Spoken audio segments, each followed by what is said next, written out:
This episode of The Dig is brought to you by our supporters at Patreon.com and by the Socialism 2020 conference, which is taking place this July 2nd through 5th in Chicago. The Socialism Conference is the largest socialism conference in North America.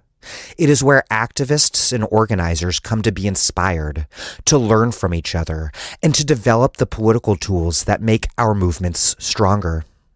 This July 2nd through 5th, Socialism 2020 will feature meetings and discussions on the recent revolutionary movements around the globe, the history of Black radicalism, Marxist theory and socialist history, trans liberation, and the fight to save our planet from climate catastrophe. Speakers at Socialism 2020 include Robin D.G. Kelly, Crystal Ball, Rosanna Rodriguez, Anand Gopal, Kate Aronoff, Richard Seymour, Sarah Jaffe, Megan Day, me, Daniel Denver, and many more.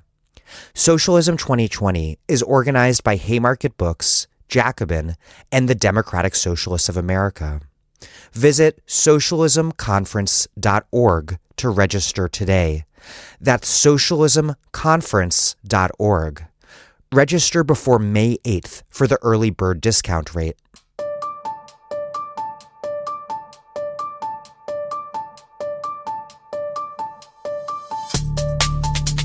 Welcome to The Dig, a podcast from Jacobin Magazine. My name is Daniel Denver, and I'm broadcasting from Providence, Rhode Island. Oftentimes, Trump's election is explained with one simple word: racism. That's not at all wrong, but it is woefully insufficient. Racism is not always the same, and the shape that it takes is not inevitable. Racism is not a static force, just as race is not a biological reality. Racism, like race, has histories. It has context. Racism does different sorts of work at different moments. Of course, racism helped Trump secure the presidency. But that's not an answer. Rather, it's part of a question. My guests today are Joe Lowndes and Daniel Martinez HoSang, and their new book, Producers, Parasites, Patriots, Race and the New Right-Wing Politics of Precarity, provides a comprehensive analysis of how racism has morphed to function in new and often quite weird ways amid the crises of neoliberal capitalism and empire. From street fighters of color in the Proud Boys and Patriot Prayer to right-wing black members of Congress like Tim Scott and Mia Love, right-wing racist reaction has taken on its own version of multiculturalism. Meanwhile, racist frameworks developed to justify the domination of black people have been applied to poor whites and to white public employees. To fight and defeat the racist right, we must first understand it clearly. HoSang and Lowndes' new book does just that.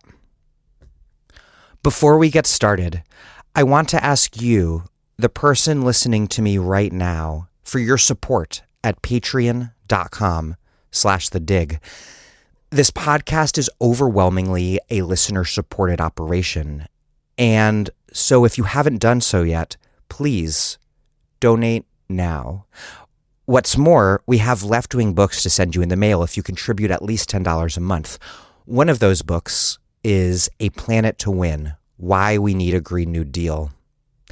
If you appreciate what we do at The Dig, please take a moment and navigate your web browser to patreon.com/thedig. That's patreon.com/thedig. I also have a bunch of upcoming events for my book, All American Nativism: How the Bipartisan War on Immigrants Explains Politics as We Know It. Coming up really soon is Philadelphia, Baltimore, and Washington, D.C. Philly at the Wooden Shoe on February 24th with immigration historian Carly Goodman. And then I'll be in Mount Ephraim, New Jersey on the 25th at Gallery 88. D.C. at Solid State Books in conversation with journalist Dara Lind on February 26th. And then again on February 27th at Metro DC DSA's Socialist Night School. And then Baltimore on February 28th at Red Emma's in conversation with Christy Thornton. Okay, here's Daniel Martinez HoSang and Joe Lowndes, the authors of Producers, Parasites, Patriots, Race and the New Right-Wing Politics of Precarity. Daniel Martinez HoSang is professor of ethnicity, race, and migration and American Studies at Yale, where he researches and teaches about the contradictory labor of race within U.S. political culture. Joe Lowndes is a professor of political science at the University of Oregon and a member of United Academics AAUP AFT Local 3209, who researches and writes on race, populism, and right-wing politics in the United States. And a quick note so that you can tell my two guests apart. Keep in mind that Daniel Martinez HoSang is the first person to answer my first question, and then Joe Lowndes is the second one to answer.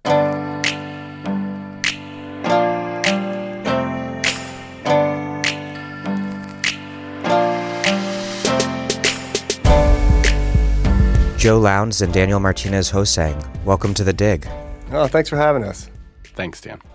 Your book is about the changing politics of race in the United States, and the basic premise of such an argument is that race and racism indeed have histories and context, which is contrary to a commonplace liberal approach that frames racism as this static force and thus implicitly race as a static force as well.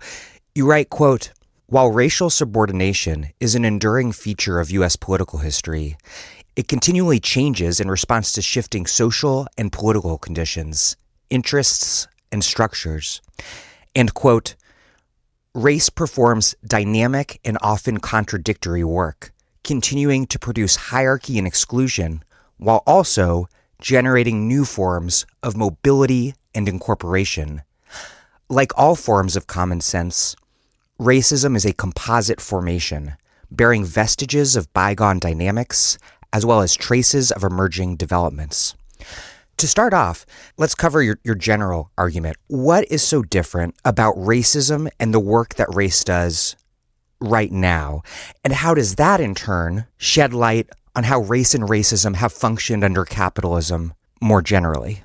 Well, I think there's a dominant story in the post-war U.S. that understands that race was key to the formation of modern conservatism itself and a kind of sorting of both working, middle, and professional class people into categories of deservingness and undeservingness. And the category white was often reserved for those who could expect some benefit of social remuneration status, et cetera. That legacy, and we see it in home ownership, we see it in access to education, we see it in household wealth, is formidable, strong, and enduring. But the capacity of the same market to simply sort people into those static categories is partly what's come under some duress and change, and that's partly what we're tracking here.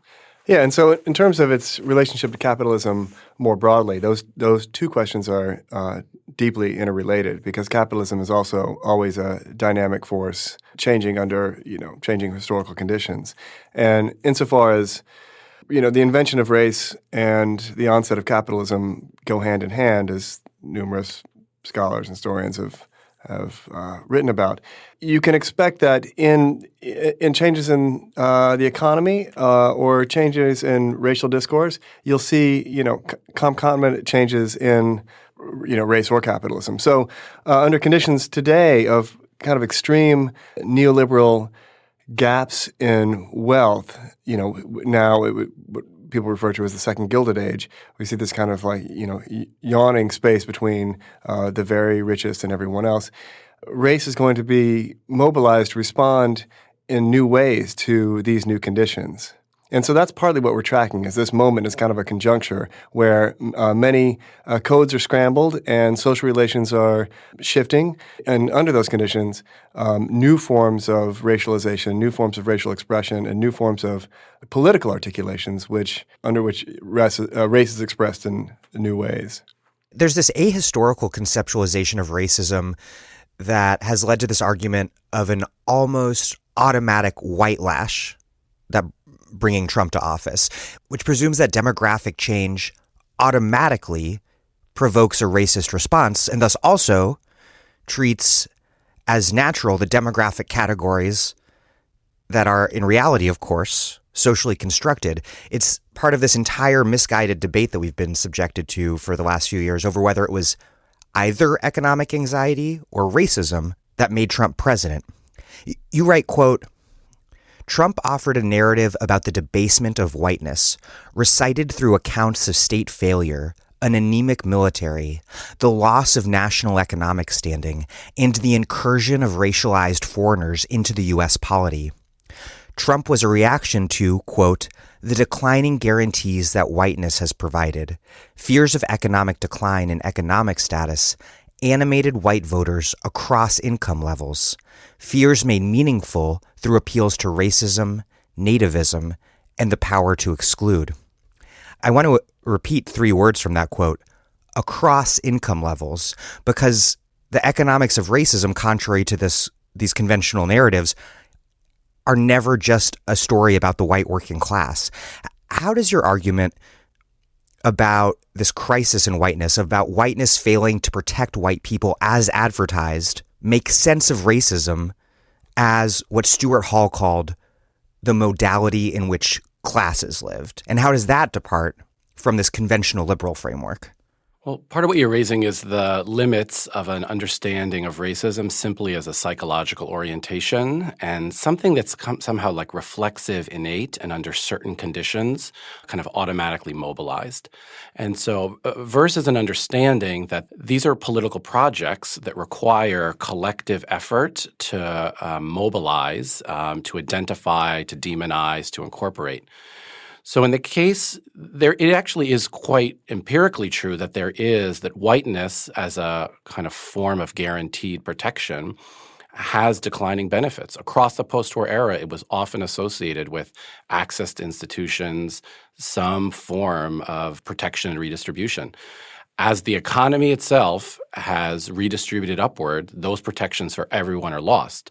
Whether we understand them, therefore, as a structural consequence of the economy or as a violation of some kind of white right to status and hierarchy is part of what's up for grabs. And our argument is that Trump is part of a broader movement to try to make an argument that to the extent that people who think of themselves as white face growing precarity, it's a reassertion of their whiteness and what it might invoke for them that their kind of fortunes would lie.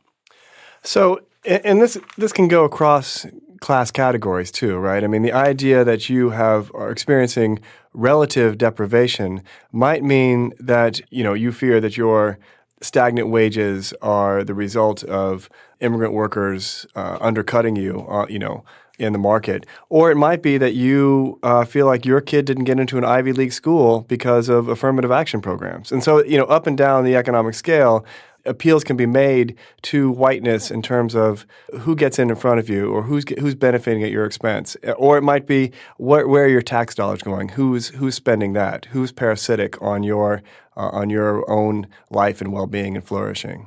You just mentioned this, but you write about that the post-World War II whiteness was organized around this economic relationship to the state, something that we can see clearly with the history of white ethnics who were for much of American history demonized, but became white in a sense during this period by becoming middle class, or at least economically stable. You write about welfare reform in the 1990s. Quote, white racial identity had become so thoroughly associated with autonomy, self-sufficiency, and independence that a public effort premised on making poor households even more vulnerable and insecure was perceived as a defense of white economic autonomy, even as the majority of households receiving such benefits were white. But on the other hand, quote, all of these appeals depended upon the economic stability of those white voters, such that those voters would associate economic vulnerability with black and brown communities in poverty. There's sort of a tension here because there's a certain type of anti-welfare politics that depended on the security of the white wage paid by the New Deal order. But how then did that order's collapse remake this racist ideology? Did the contradiction between the promised racial status and the lived reality prove explosive? Like, what happens to whiteness when its delivery of the literal economic wage comes into doubt?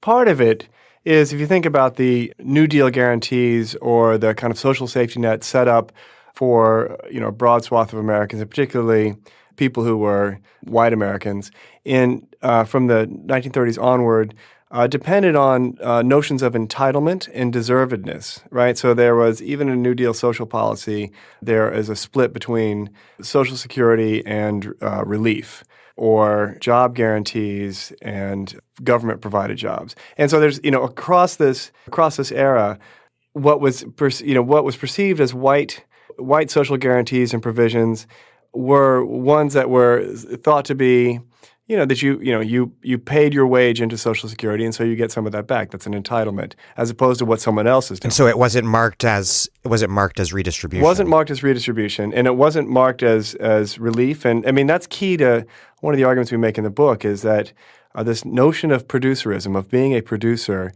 is structured racially, and it's what authorizes an idea that one's basic rights are premised on what you contribute to the economy, what you do, your own kind of, in moral or cultural terms, your work ethic. And so this is partly what, after the 1960s, when there's a welfare rights movement, when there are demands for black and brown inclusion into all aspects of public goods in the United States, up to universities. Once those challenges are made, then the very nature of public goods comes under attack, and the right is able to use that, is to say that, well, actually, these guarantees, these New Deal era guarantees, this kind of mid-20th century liberal policy is sullied by its extension to these other groups. So that and the right frames it that way to attack public goods as such. And to make a case for a market anti-statism. So racism and a logic of race drives broader justifications for neoliberal economic policy. Yeah, and that it's a subsidy that's come at the expense of the producing class. Yes. So it has to be understood as a loss in some ways. This analysis reminds me of Du Bois's comment that, quote, "the black man is a person who must ride Jim Crow in Georgia." In a sense, does that analysis also apply to race being constituted vis-a-vis different groups' economic relationships to the state? And then if it does, what does that mean when so many people fall outside of that category, when they're white people who in their economic relationship to the state fall into the category marked as black?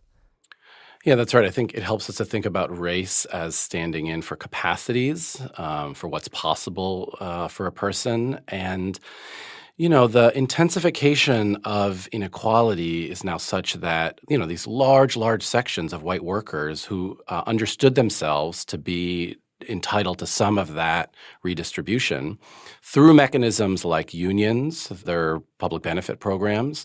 The question that we're trying to wrestle with is, how do you legitimate their abandonment and, in some ways, quite concretely, their death?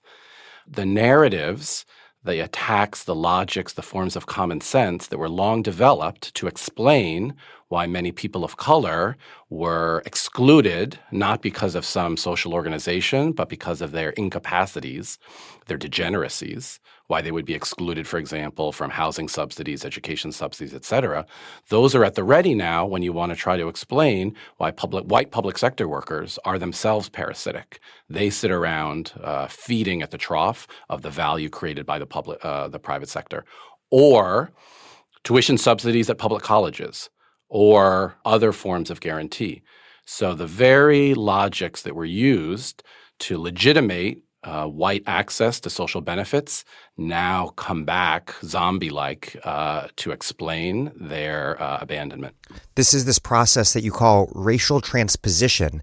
And you write that there's been, quote, "a growing tendency to advance cultural and even biological explanations for the expansion of white vulnerability, placing a greater number of whites in discursive categories once reserved for people of color, as white poverty is increasingly explained through explanations of dependence, criminality, family disorganization, and genetic deficiency.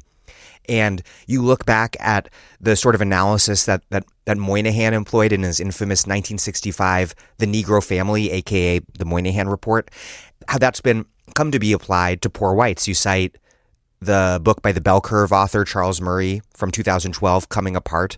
And then since Trump's election, we've had Hillbilly Elegy, and also this article on Appalachia in the National Review by Kevin Williamson, The White Ghetto.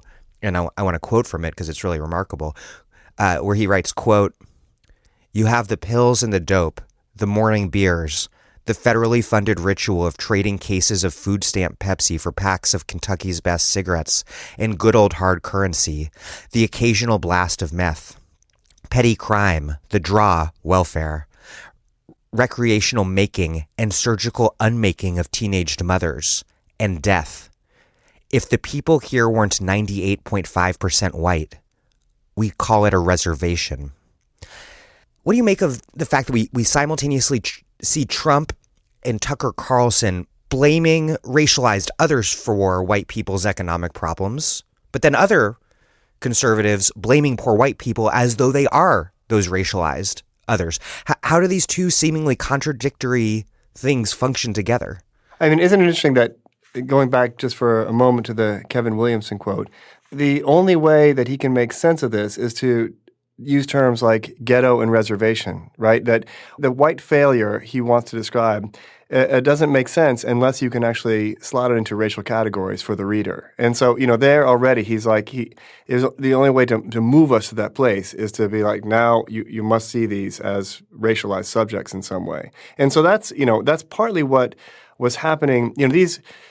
Charles Murray's book and Kevin Williamson's articles in the National Review and elsewhere are kind of happening across the 2000s and, the first 2 decades of the 21st century. You see more and more of this. As conservative writers are trying to come to terms with and justify greater inequalities and white failure at the bottom to keep up with economic changes. So, partly when we're writing this book, we began this before Trump was elected or started winning Republican primaries.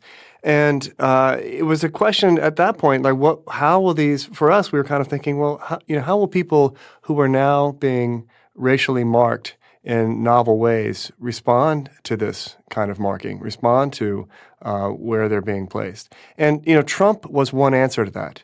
Trump makes appeals in early Republican primaries to disaffected and unemployed white workers. He does it across the primaries. When we saw him speak at a rally, his one big rally in Oregon, and he starts off by reading off a list of paper mill closures, speaking to a room where there's many unemployed former workers in the timber industry.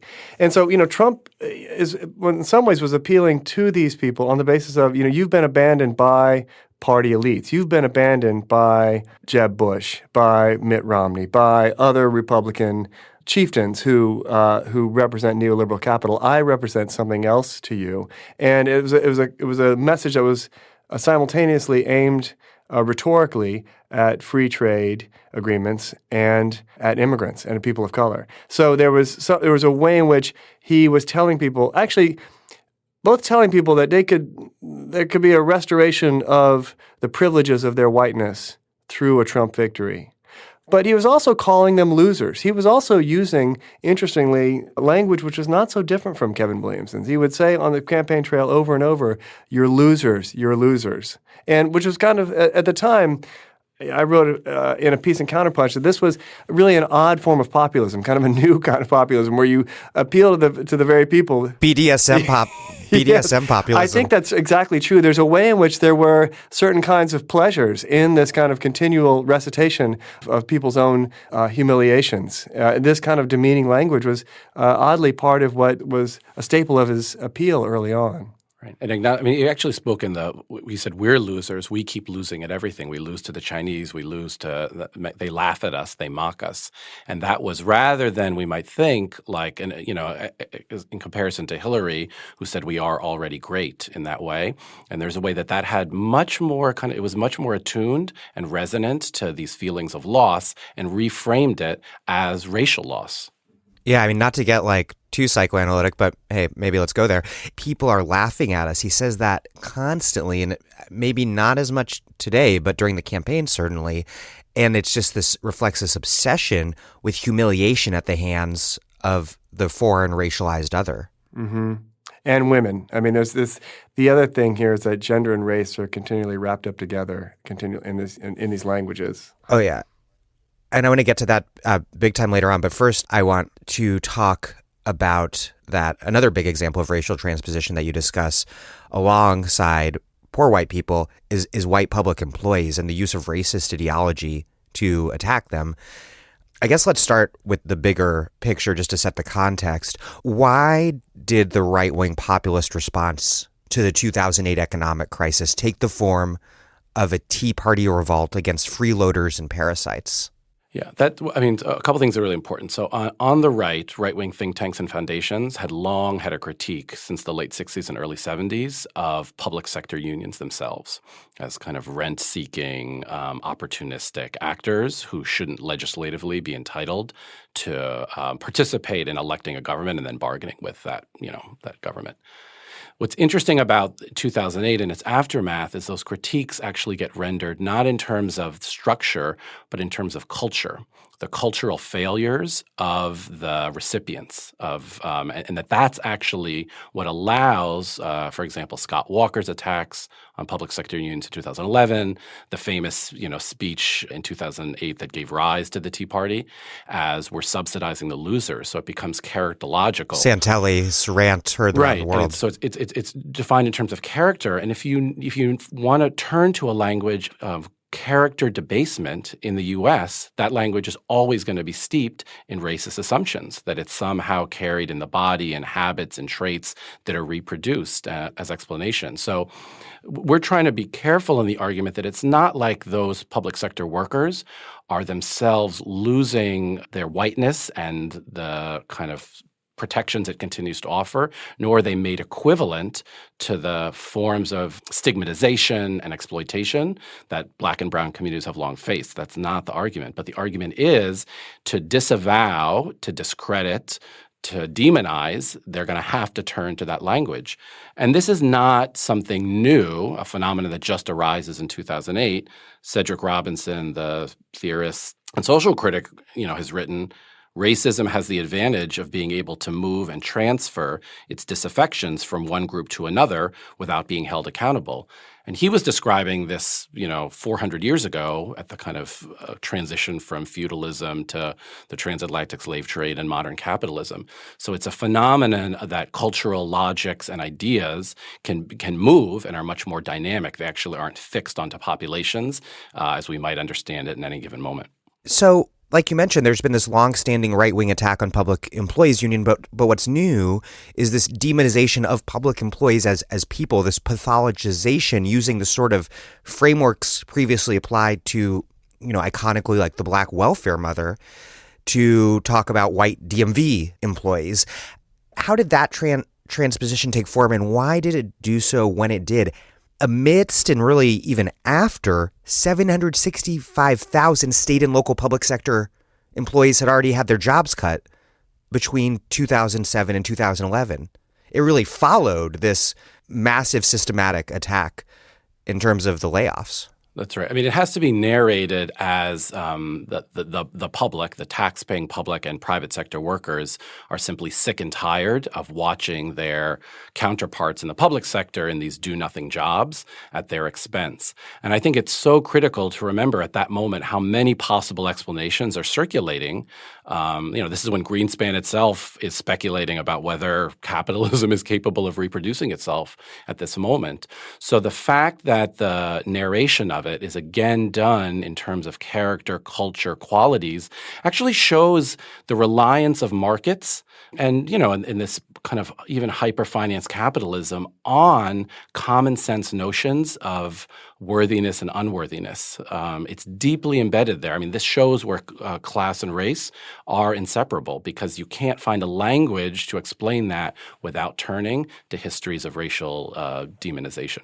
And the other thing to note about this is how quickly it also subsided. After Walker, I mean, public sector employees are held as like the kind of epitome of the budget-breaking figure who's like has to be returned to their rightful place.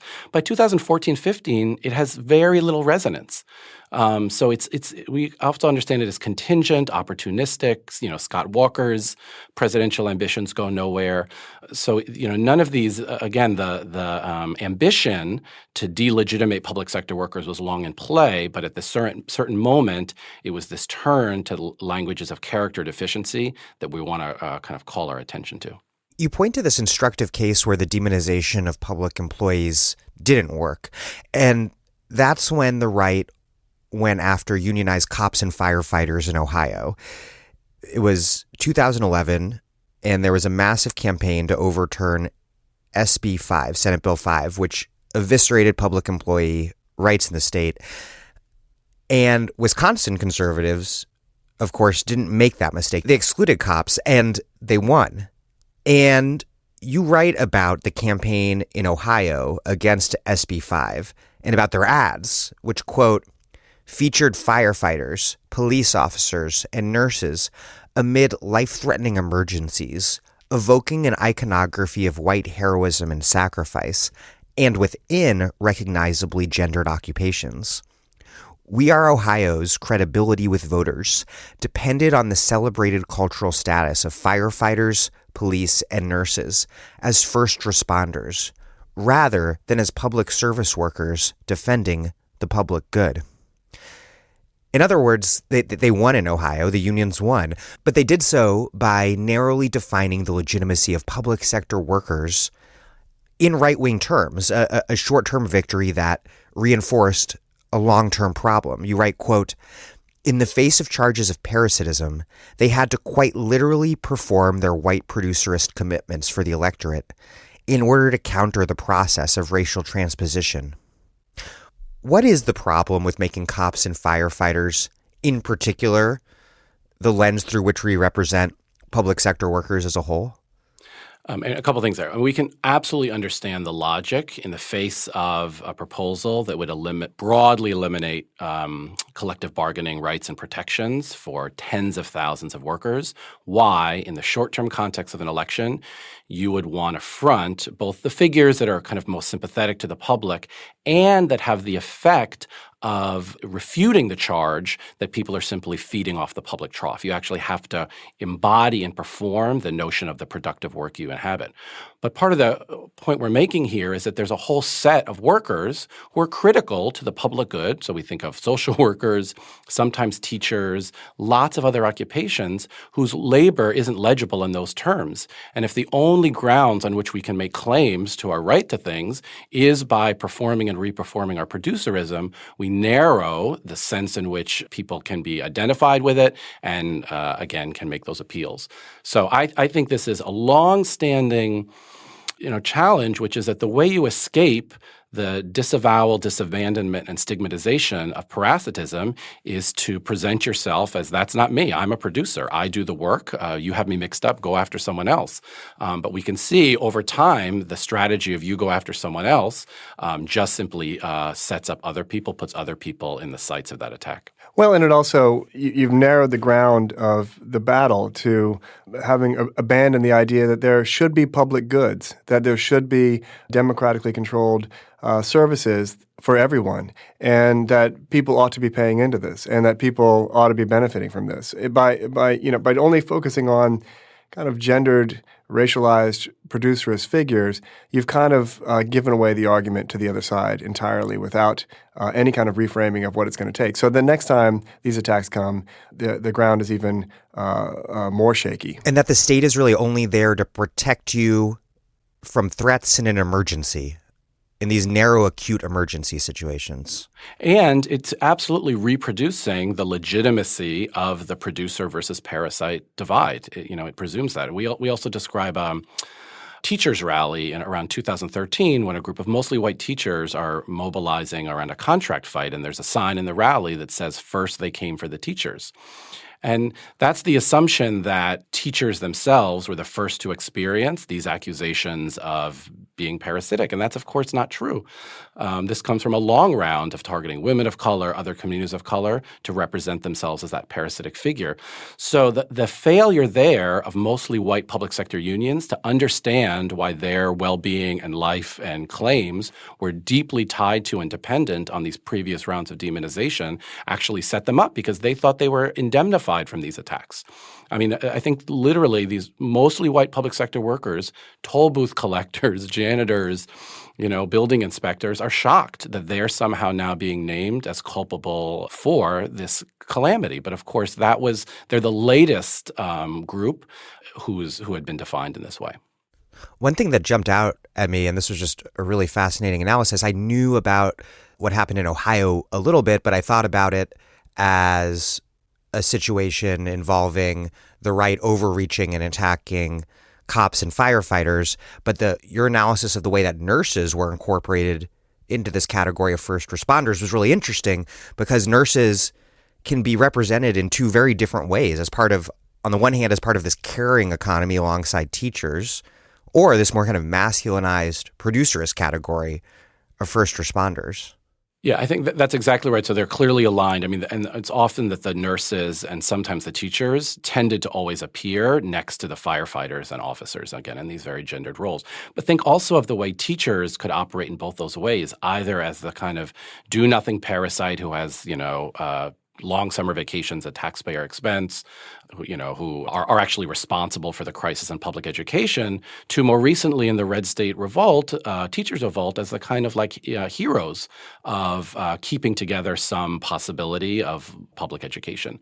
So the point here is that these are sites of contestation and articulation versus already fully realized cultural figures that are just circulated in a political fight. Yeah, and there's the pathologized teacher that we got to know thanks to the bipartisan education reform movement, which is thankfully sort of past its prime, in contrast to sort of the Teach for America teacher, which is two very different representations of teacher, the latter more rooted in the iconography of Michelle Pfeiffer in Dangerous Minds, the heroic white teacher going in to save children of color. But the shift with teachers is really interesting because there was this bipartisan support for a parasite framework, which set up TFA and the reformers as the sort of producer as teachers against the parasite unionized teachers. But that framework has sort of been shattered, beginning with the 2012 CTU strike. Mm-hmm. I mean, partly it's that teachers refused the category. And that was, the CTU strike is an important one because the attack there, as we point out in the book, was partly to use Karen Lewis as a figure of voracious black parasitism over the Chicago white taxpayer, and so she's brought out as the figure that is a stand-in for all public sector union teachers, right? And that was the basis of so much of that campaign culturally in cartoons as well as in op-eds as well as in campaign literature. That the success of the Chicago strike and then the series of red state wildcat strikes that happened afterwards shows that the ground can really shift depending on how people respond to these framings or respond to how they themselves are hailed.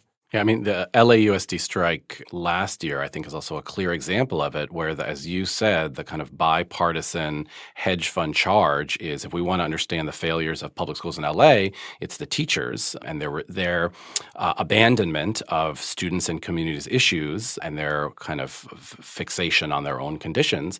And what the teachers did in their organizing is prove that materially that wasn't true, that actually students, parents, and communities had much denser connections to them them than they did to the education reform group, and the strike kind of proved it. So I think there's, in contrast to the Ohio effort, which again tried to in this very almost exaggerated way perform the distinctions of these workers, teachers made a different move generally and demonstrated their connections to broadly the public.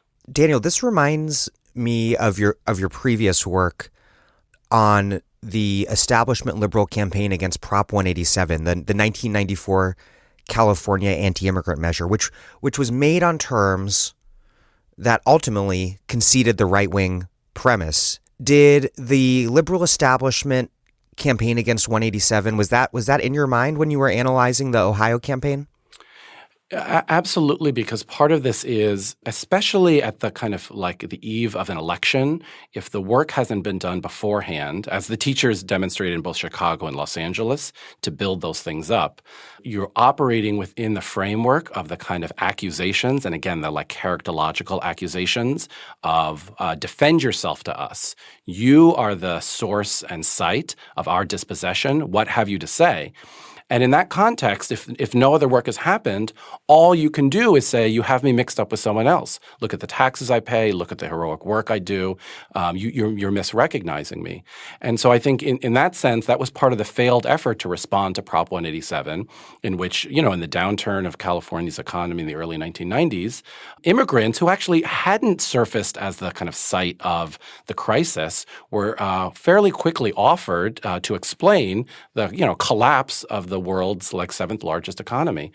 So, and then quite similarly, then the failed effort to say that's not us actually doesn't persuade voters in that context. Versus, I think what we learn from, and that's precisely what happens in Ohio as well. But again, what we learn, I think, from LA and Chicago, and what we have to think about is all the work in advance of that sought not just to refute that notion, but to demonstrate people's embeddedness in a much broader vision of the public good. You dedicate a lot of your book to explaining a weird multiculturalism on the American right at a time that the American right is more racist than ever, perhaps, or as racist as ever, and overwhelmingly white, too. The 2016 RNC had its fewest black delegates in a century.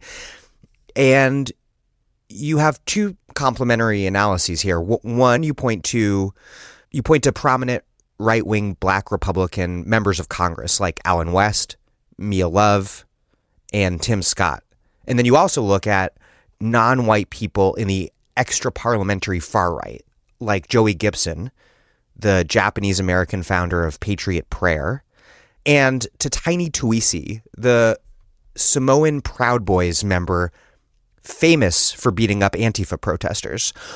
Why is today's right wing, which is so notable for the brazenness of its racism, precisely for that, and also for the overwhelming whiteness of its base, include such prominent non-white leaders? And do right-wing street fighters of color like Tiny play the same role as right-wing Republican politicians like West, or different ones? They're related phenomena, but they're different, and they grow partly out of different histories or genealogies.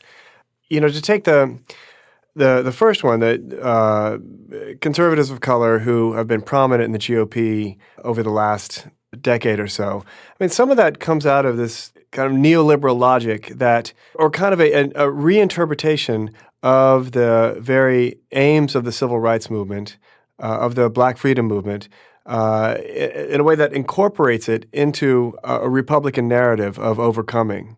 That instead of seeing these struggles as struggles, against an unequal set of conditions, against forms of unfreedom that were both private and public, the Republican version of it is to say that the market ultimately is what frees everyone, whether it's poor white people, whether it's Latinos, whether it's poor African Americans, that the marketplace is the thing that will ultimately provide emancipation. And so this is how the Cato Institute now talks about. That's how they narrate Frederick Douglass. But this is not to say that there are not long-standing traditions of Black conservatism, which there certainly are, or Latino conservatism, which they certainly are, different kinds. But in this case, there is really what we wanted to show there, or what we kind of observed, is that it's not enough to say that this is just an exhibition of color blindness, the way that people talk about Bush's appointment of Clarence Thomas. That there is something else here about the mobilization of Blackness itself, which is key to the success of modern conservatism and modern republicanism. And you see it partly through these figures like Allen West or Tim Scott or Mia Love. But you also see it on Breitbart Radio. You also see it in the Tea Party movement. And there's a way that race and racial signification is available for these different kinds of mobilizations, particularly in a post-civil rights era. The civil rights movement, we also argue, is so foundational to American national identity today that there's no refuting it. There's only different ways of incorporating it. And so that's partly what's going on. I mean, there's much more to say about, and we did say in the book, about Republican conservatism. But it differs from the stuff on the far right. It's connected to it, but these movements on the far right offer different valences of solidarity and attack. And so you see with Joey Gibson and Patriot Prayer forms of multicultural alliance through violent misogyny or through anti-communism or through evangelical Christianity or through gun rights or through anti-immigrant nativism or through Islamophobia. So there's many ways that you can actually make kind of multicultural appeals or marshal the idea that there are African American and Latino in particular, but also various Asian American or other non-white groups or individuals to bolster a certain vision of the far right. And this is what you see in not just Joey Gibson and Patriot Prayer in Portland, but the Proud Boys more generally, or various kind of like elements of what we might call street Trumpism.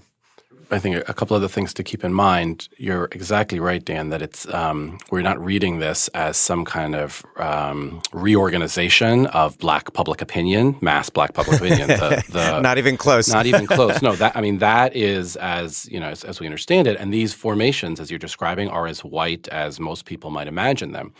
I think then, though, people think that the placement of these leaders of color is simply about masking, it's about obfuscating, it's to kind of deny something versus that it's productive. The question we're trying to ask is why, for the whitest of Tea Party formations, does someone like Tim Scott, the Republican senator from South Carolina, stand in for the purest embodiment of the success of the market, of nationalism, to some extent patriarchy, much more so than a figure like Lindsey Graham, and much more so than a figure like Mitt Romney, who's understood to be compromised, not the embodiment of the very kind of like white populism that Trumpism and the Tea Party itself are dependent on.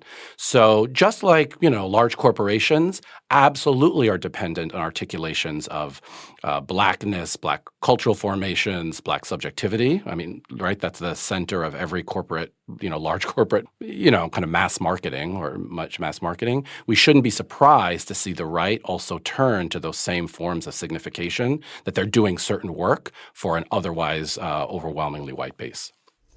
There's also Diamond and Silk, the two Black women who have become celebrities on the Trumpist right. They're standing ovations for this group Blacks for Trump whenever they enter Trump rallies. Is part of what's going on that conservatives want proof that they're not racist, something similar weirdly to the absolution that white liberals sought in Obama?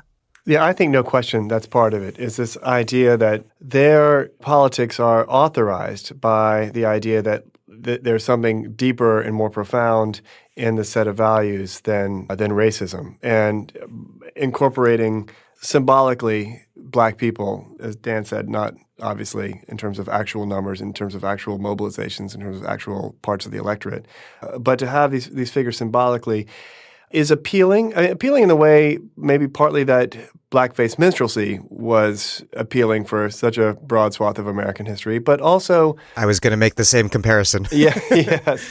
It legitimates something here. And part of it is that producerism the logic of it is so deep that it's available for these different kinds of uses. You can say, I'm a Tea Partier and I believe in people wearing T-shirts that say, spread my work ethic, not my wealth. And, clearly deeply racialized. But they can say, no, this is not racial at all. This is just, an ethic. See, I have someone here who's African-American or who's Latino who will say the same thing. And ironically, they do indeed prove that they aren't racist on the terms of liberal anti-racism, this that you critique throughout the book, this ideational form of anti-racism that frames racism as purely bad and discriminatory ideas in people's heads. That's right. And that formation would therefore itself be incompatible with the presence of people of color. So if that's the definition of what constitutes anti-racism, a kind of very thin notion of tolerance and openness to proximity, you see it time and again at Patriot Prayer rallies, but also Tea Party rallies, where they kind of mock the charges of anti-racism. They say, Tim Scott, come up here, and they're kind of chortling because it's precisely right. Based on those terms, what would Tim Scott be doing here? Was this the foundations of this racism? And so it both has the effect of legitimizing. Again, the other thing is like the core anti-statism that's articulated by the Tea Party and Trumpism has its most persuasive spokespeople in representations of like the suffering that's taken place in Black communities at the hands of the state. So they authorize and legitimate a certain critique of state power that's really, really valuable to those formations. And you write that this is different from Black conservatives who came to prominence during an earlier period, but who are still with us. I believe they're both still with us. Ward Connerly and Clarence Thomas, who you write, quote, were primarily authorized to address matters of race from a conservative perspective and to critique those demanding more robust state intervention into discrimination. By contrast, you write, Allen West, Tim Scott, Mia Love, quote, become the idealized subjects of the marketized and militarized nation, continually testifying to its exceptional qualities at a time of crisis. And these three, you write, are also really not heirs to Booker T. Washington preaching Black self-help politics to Black people. They are saying something and representing something to the mass base of white conservatives who love them.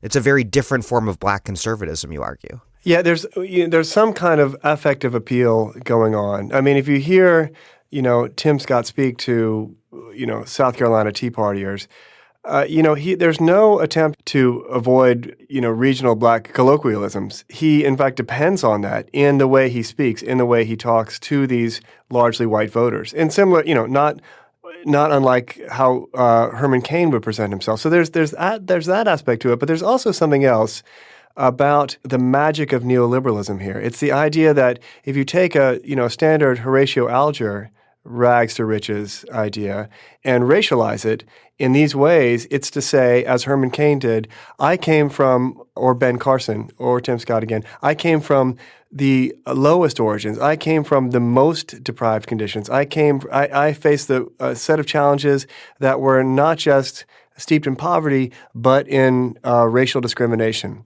And I overcame all of those. I became a success through my individual ambition, which is key to this kind of story, right?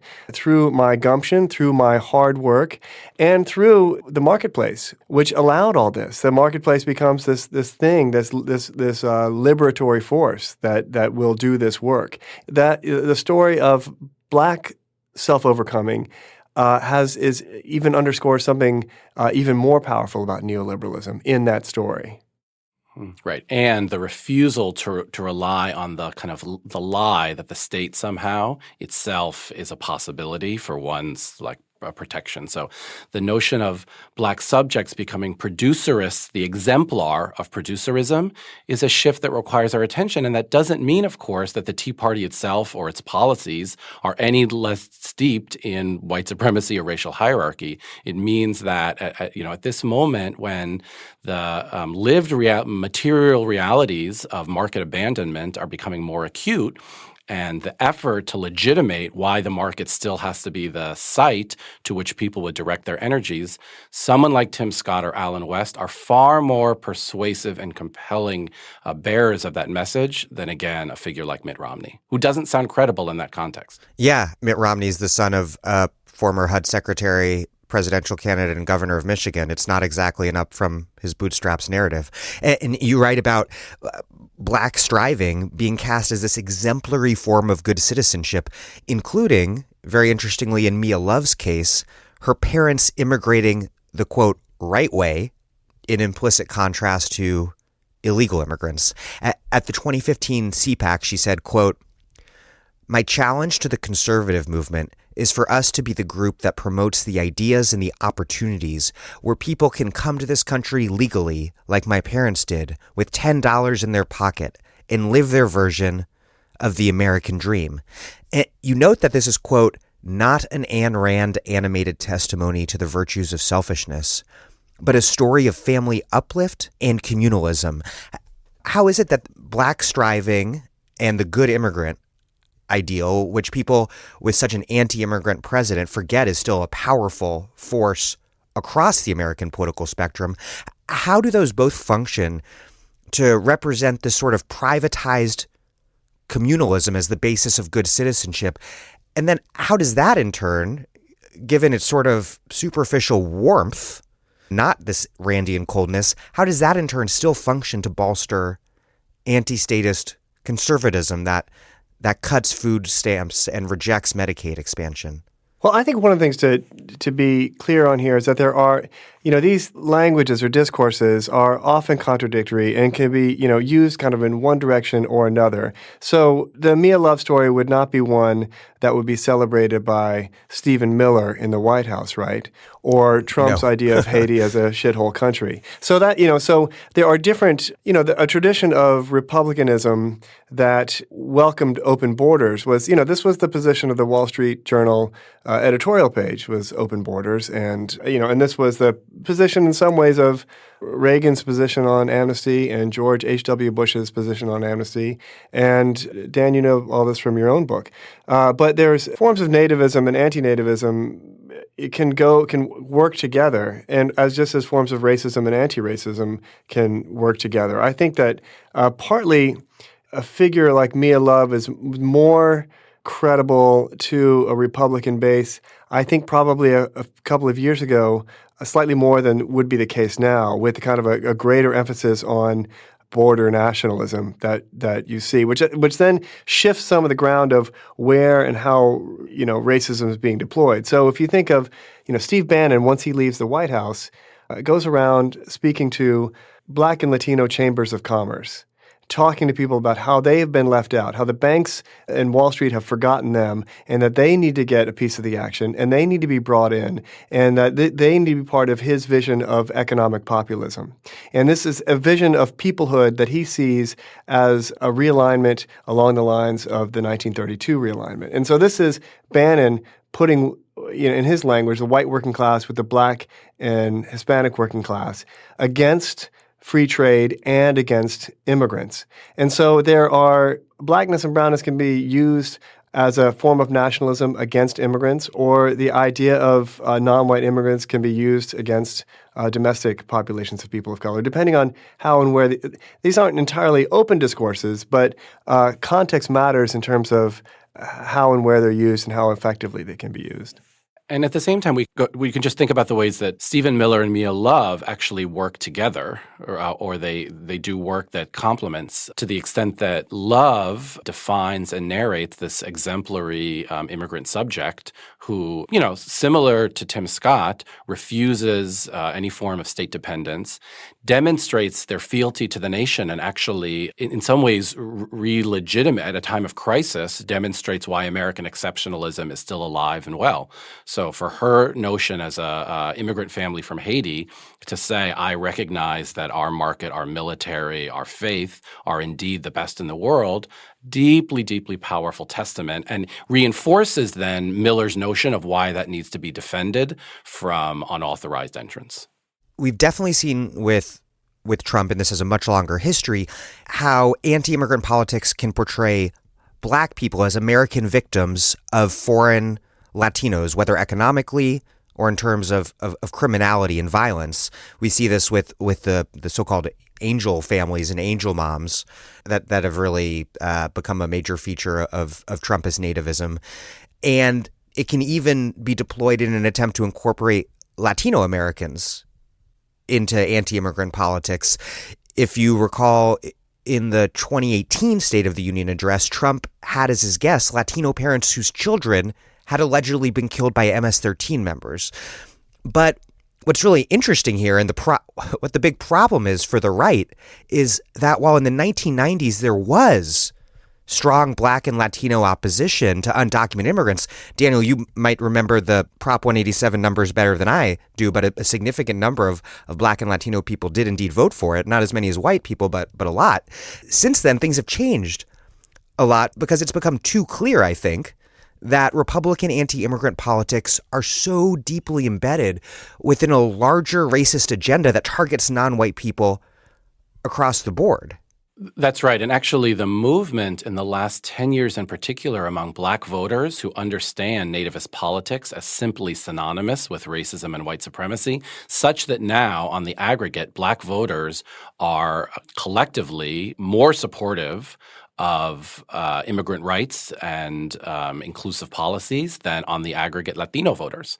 So because they've discerned, again, collectively, that nativist appeals aren't about protecting their well-being within the nation. They're doing other work. And I think that's a important example to think about collectively the kind of consciousness that refused and rejected that appeal, even as nativists for many, many years have tried to build at least even a symbolic base within Black communities. So this is, again, I think, a case where those appeals have actually failed.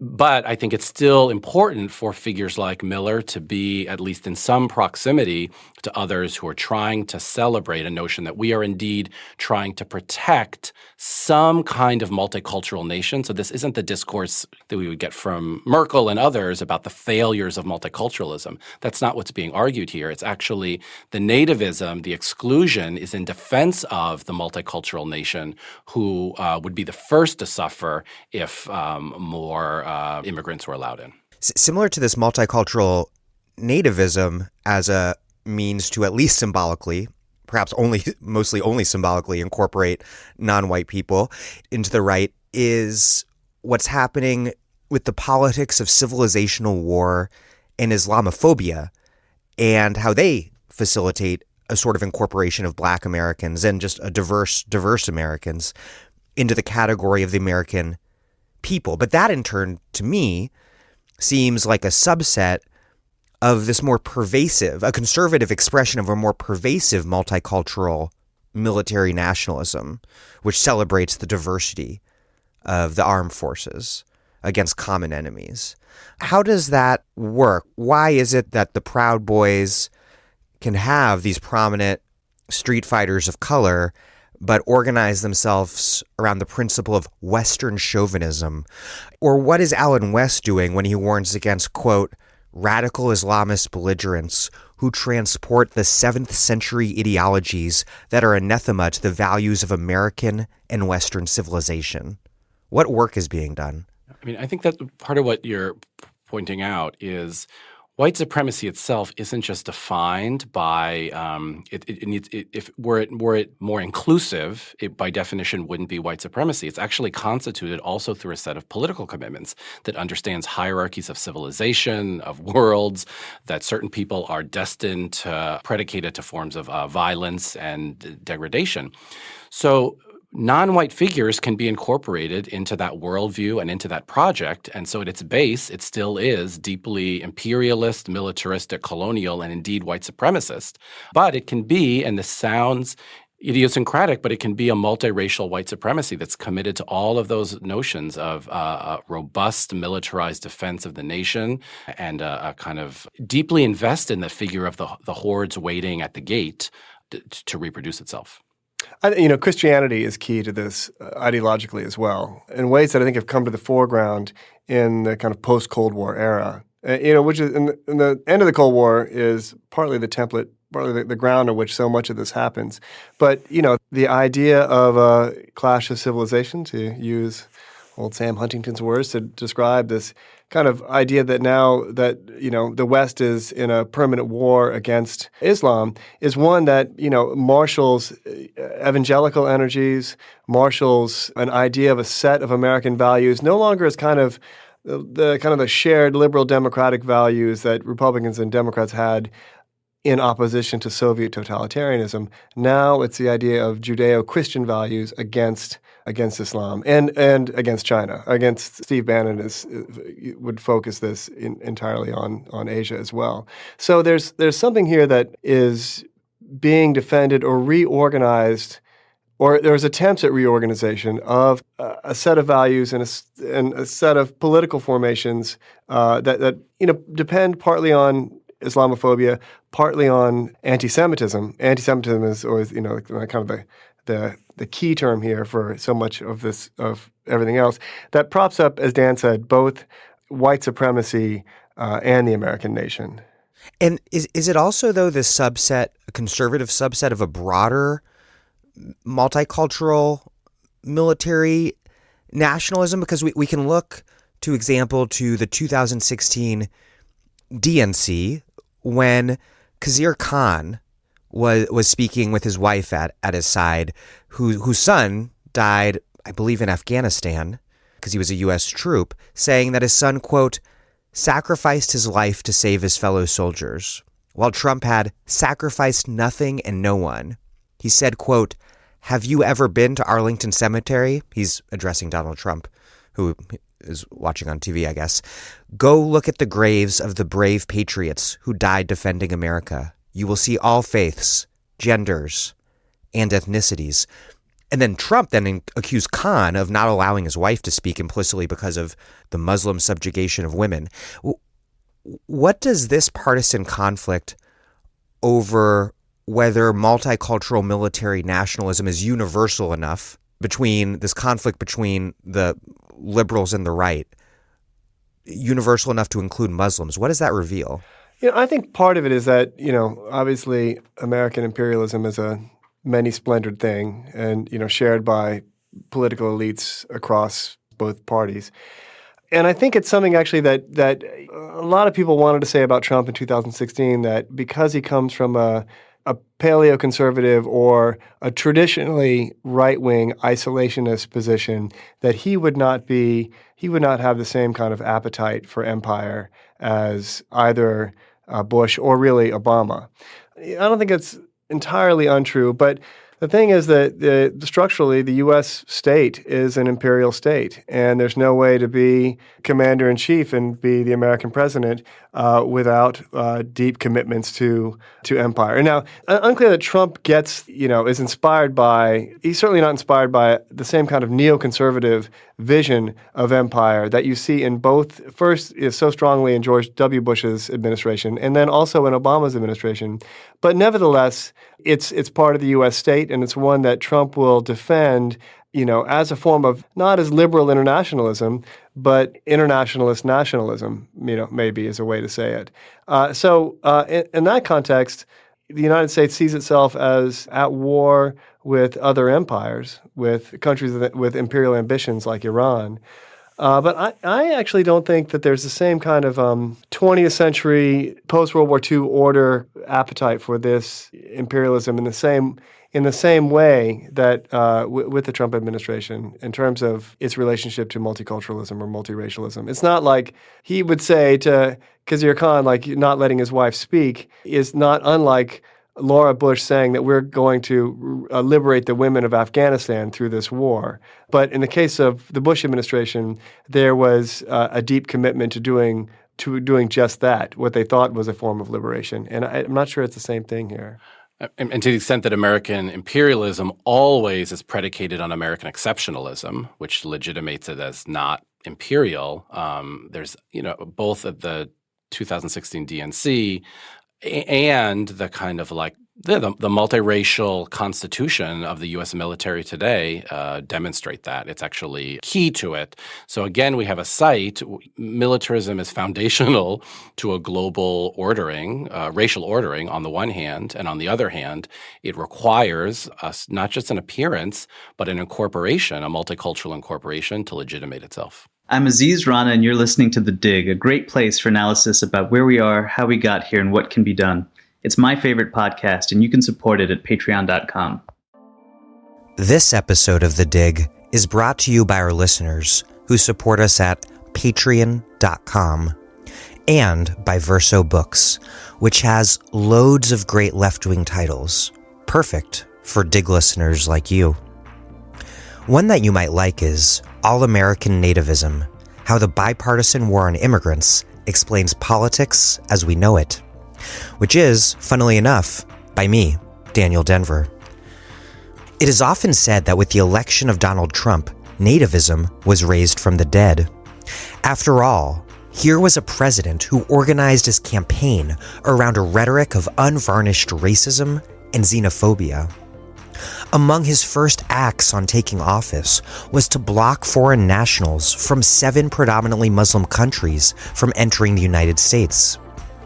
But although his actions may often seem unprecedented, they are not as unusual as many people believe. This story doesn't begin with Trump. For decades, Republicans and Democrats alike have employed xenophobic ideas and policies, declaring time and again that, quote, illegal immigration is a threat to the nation's security, well-being, and future. The profound forces of all-American nativism have, in fact, been pushing politics so far to the right over the last 40 years that, for many people, Trump began to look reasonable. As Daniel Denver, me, argues, issues as diverse as austerity economics, free trade, mass incarceration, the drug war, the contours of the post-9/11 security state, and yes, Donald Trump and the alt-right movement are united by the ideology of nativism, which binds together assorted anxieties and concerns into a ruthless political project.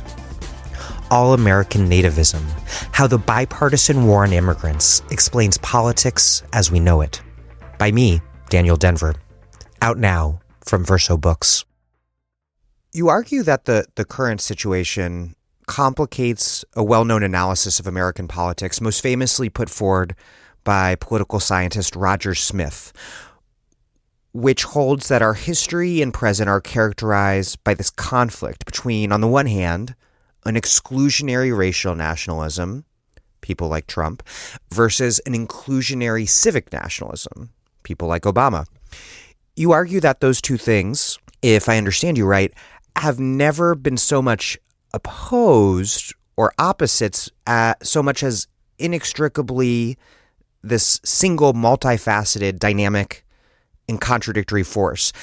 Indeed, you write, quote, Barack Obama's political rise exemplified these dual modalities, as he was represented as both a fantasized racial threat to American national identity, either as a socialist or foreign-born usurper, and as the clearest evidence of national redemption and exceptionalism. How do these two modalities feed into and ultimately necessarily make one another? And it explains Smith's framework and what right-wing multiculturalism suggests is at work instead.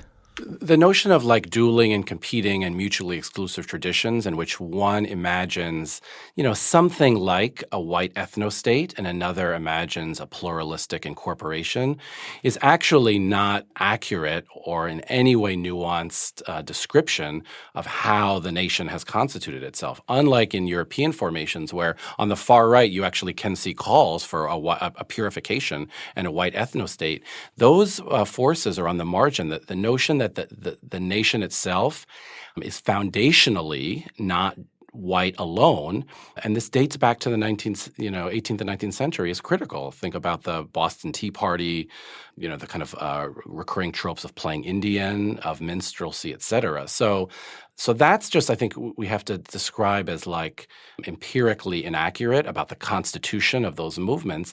And the other is to pay attention to the forms of nationalism that at least both appeals seek to legitimate, because they are still rooted in the kinds of violences, exclusions, and hierarchies that might be necessary to seize on the exceptionality of the American state. So that's part of what, Obama's difference is not to draw the U.S. into a different kind of relationship with the world or to argue for a new articulation of economic distribution. It's to legitimate the U.S.'s standing as both empire and the center of the market economy.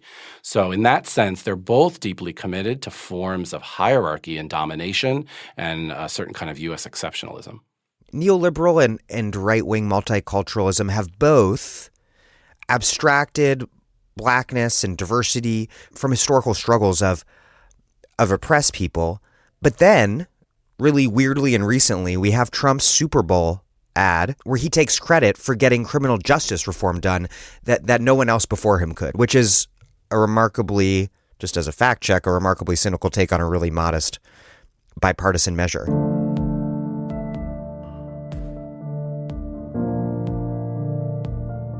I'm free to hug my family. I'm free to start over. This is the greatest day of my life. My heart is just bursting with gratitude. I want to thank President Donald John Trump. Woo! Thank you. I'm Donald Trump, and I approve this message. But this is Trump's big Super Bowl ad, the biggest ad event of the year. What do you make of Trump appropriating Blackness as not just something merely abstracted from the Black freedom struggle, but actually appropriating Blackness as part of a Black freedom struggle that he is helping to lead? That's like a turn in this that I hadn't seen coming. I mean, it's interesting that the immediate response to that ad on social media and elsewhere was, what? Oh my God, how could he do that? Trump's a racist, or what? Or he's the last guy who should be talking about bring families back together, given family separation policy on the border.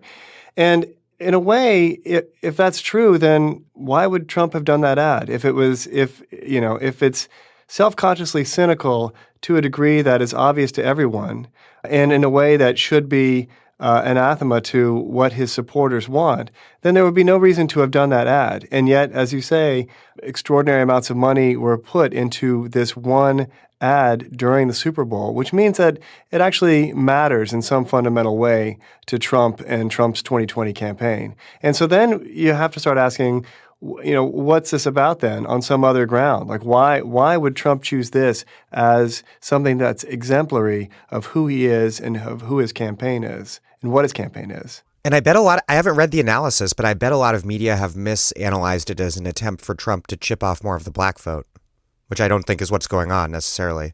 Either chip off some of the Black vote or to appeal to Republican centrists would be the other one. That's what people used to say about George W. Bush as well, is that this, having a lot of people of color on stage at his political conventions or RNC conventions, was to soften his hard right edges. And that is also inadequate as a response to this as well, because we know that that's not ever what Trump does. He never attempts to soften his edges. He never tries to be bipartisan and reach across in any kind of way that makes him appealing to a broader center. He's nothing about his successes politically has ever gone in that direction at all. But there is something here then about what it means it's a riddle kind of to have Black women at the center of this campaign. And it's interesting because if you think about it, well, we've talked already in this interview about kind of the redemptive power of Blackness and really the kind of availability of the redemptive power of Blackness symbolically and culturally for many different political actors. And that's certainly a big part of this. There's a way in which, if you think about what would it have meant to have a white woman in that ad? Plenty of white people are behind bars. Plenty of white women and white mothers are behind bars.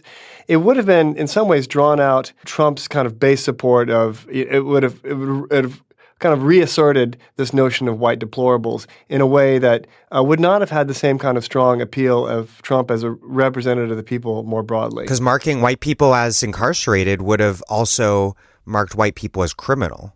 Yes, that's exactly right.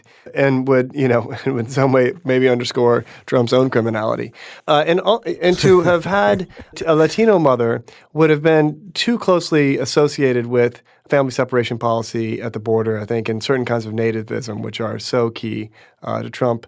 But to have a black woman both to thank him personally, there's a bunch of things going on in that ad. It's a brilliant ad, really. But the fact that it's in black and white with this kind of slow piano music in the background, it's kind of subtle and understated.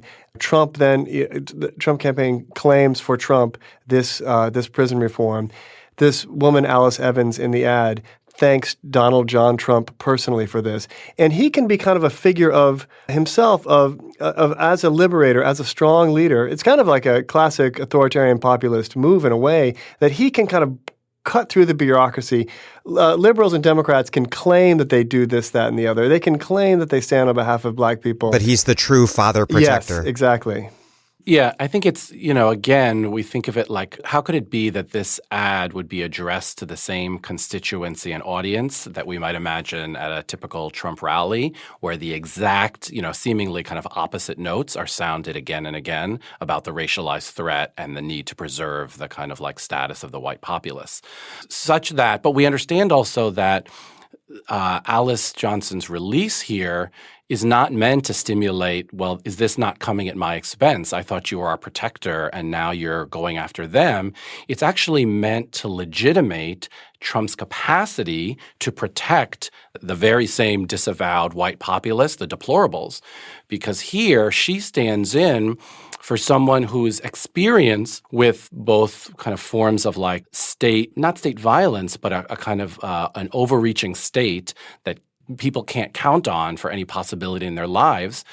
She's testifying to that. And it's Trump.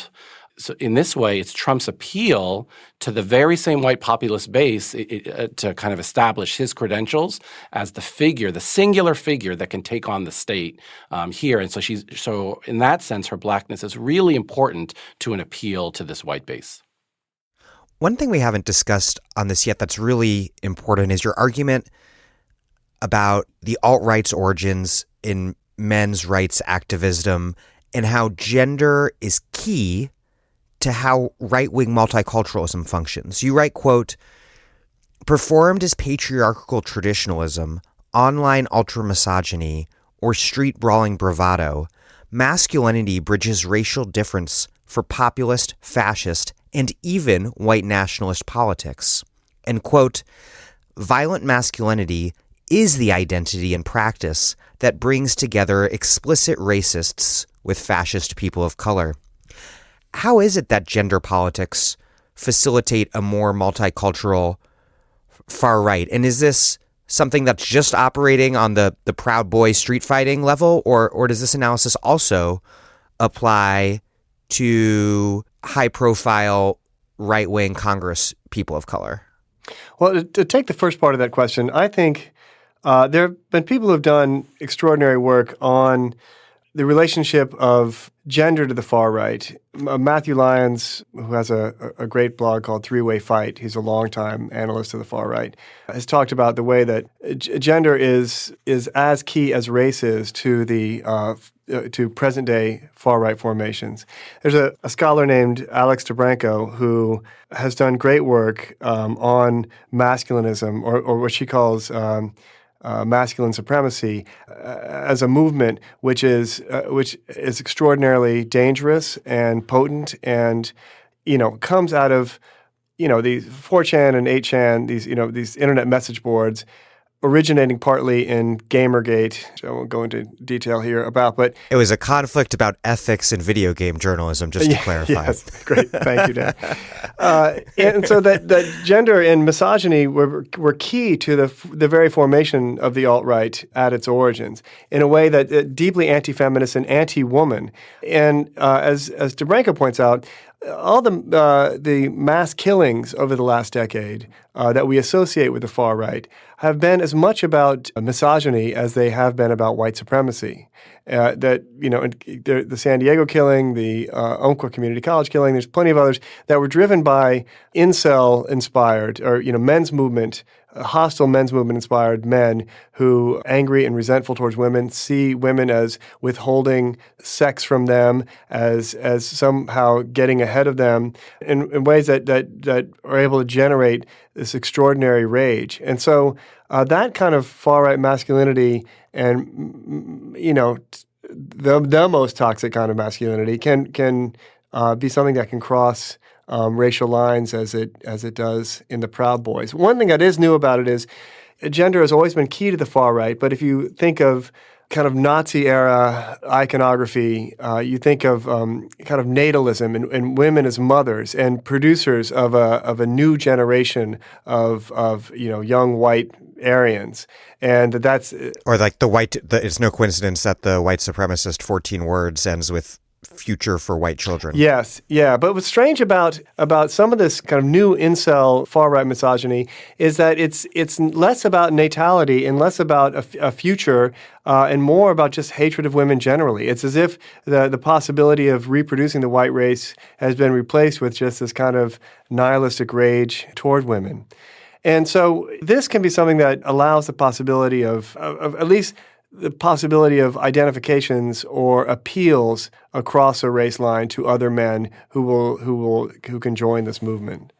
But, I mean, it operates in another register as well. So I'll give you an example. Patriot Prayer in Portland, especially last year, had a series of rallies that I think were described as Hymn to rallies. And what they were meant to summon was sympathy for all of these men who had been falsely or at least reflexively not just accused of sexual violence, exploitation, and assault, but convicted of it in the public. And for that to work, and it's a proxy for a broader attack on feminism and what feminism has eroded. For that attack to work, the men of color in Patriot Prayer, who are key in their leadership, had to testify from their position, their racialized position. We know, invoking the histories of lynching, what it's like to be falsely accused of these crimes. And therefore, we're here to say, in this very intimate language, I see you, brother, talking to a white guy. I know what that's like. So in there, it's set up not just as the kind of quite violent end of misogyny, but as a broad critique of the overreaches of feminism and an incorporation into a kind of traditional patriarchy. To answer the second part of your question, for us, producerism is absolutely always gendered, and we talked about this earlier in the interview.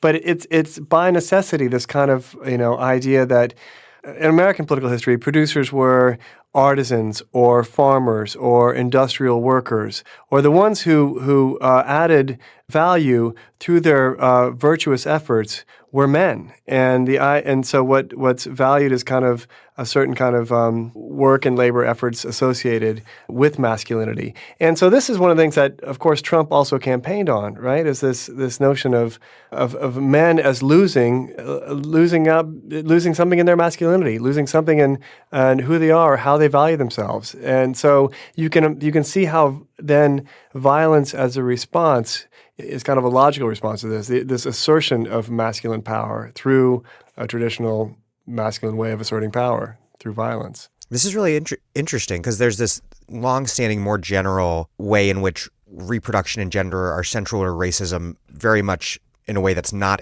exclusive at all to the far right. If you look at the pathologization of Black and Latina mothers in reproduction that facilitated welfare reform, for example, or Prop 187 in California, which was also a welfare reform bill in a sense. There's that. And then in the white right-wing imaginary, this idea that feminism has undermined the role of white reproduction while Latina reproduction is figured as out of control, overtaking whites demographically through anchor babies and the Reconquista. But then, and that all I've thought a bunch about before, but then what you're arguing is that that can all just become abstracted as a sort of anti-woman nihilism.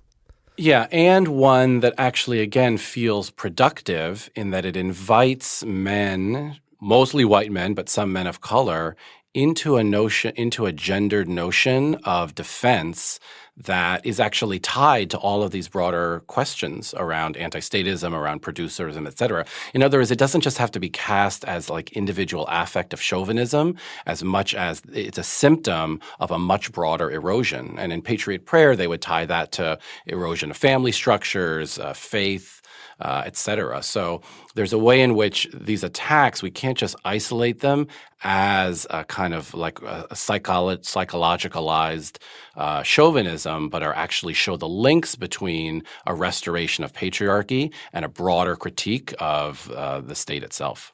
And it's not just men as victims, but also men as failures, and both simultaneously. And similar to the way that Trump is both casting his audience as losers and victims at the same time, because the Proud Boys aren't just saying that men are the victims of women, but their whole rule about not jacking off, that men are kind of undermining their own vitality and masculinity. Yeah, and that actually in these there's another kind of transposition as well. On one hand, these very like intimate relations as the starting point. I mean, it's partly partially why for the Proud Boys, men of color were so key to their early iteration as embodying a certain kind of masculinity that the out of control feminism or overreaching state couldn't affront. So that defense of patriarchy depended on a racial logic. It's almost as if what the Proud Boys offer is instead of a racial uplift, it's kind of a gender uplift. A certain way. The no wanking, the kind of which actually it was a black comedian who was an early Proud Boy associate is the one who came up with the no wanking rule. Wow. As a kind of counsel to white men, right? If you want to, this is part of what it means to actually live your masculinity. Yes, yeah, as a kind of a masculine honor. And so, Gavin McInnes is Huckster. Impresario and kind of a huckster.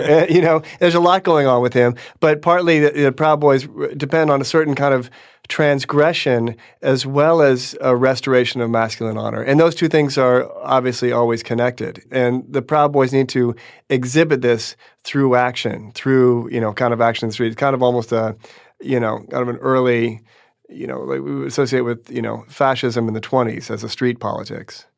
And this masculine uplift, in turn, to bring it full circle, depends on the racial valorization of men of color, which is also, of course, twinned with a racist demonization of men of color as hypermasculine. In the case of Tiny in particular, but I'm sure there are other cases as well. Well, I think the part of Tiny's appeal and part of why he is beloved among Proud Boys, kind of like generally, and certainly in the Pacific Northwest, is that he is represented as a figure of extraordinary violence. There was this, we write in the book about the alt-right rally that happened just 5 days after Jeremy Christian killed 2 people and severely wounded a third on a mass transit train in Portland. It's a white supremacist mass killing. Tiny leads all these alt-right supporters in a park in Portland in a haka, in a Polynesian traditional war party dance before going out to confront anti-fascists. And so you've got Tiny leading all these white alt-righters in this kind of masculinized ritual of violence, march out against anti-fascists, and within days after this killing had taken place. And so there's some extraordinary theater happening there, which is inciting the affectations of these alt-right followers. All in all, your argument is one that people might find provocative, in that you're saying that the entire far right is racist, but they are not all Nazis, and that indeed the far right is stronger for their incorporation of people of color. There's this idea that the alt-right might be a gateway drug to white power groups, but you write what's more important is that, quote, it is the liminal space in which white supremacy and multiculturalism interact that generates meaning and power for the far right. But there's this tendency to identify and conflate the entire far right with literal Nazis, when instead it's profoundly important to understand the right wing in all of its terrifying diversity. What do we miss if we fail to make these distinctions? Well, I think, for example, if we think back to the second kind of iteration of Charlottesville, the rally that was held, I think, last summer in Washington, D.C., that a small, maybe a couple of dozen of kind of avowed white supremacists, Nazis, showed up to, and a far greater number of counter-demonstrators, and it's understood as a kind of failure. The same weekend in Portland, a more multiracial group of several hundred, led by Patriot Prayer and their allies in the Proud Boys, held actually a provocative and quite successful rally. What we miss there is the actual politics, commitments, violences, and worldviews that help to constitute and organize that Proud Boy rally, because we don't have the language to critique it the way we do Charlottesville and, the more traditionally legible white supremacist figures.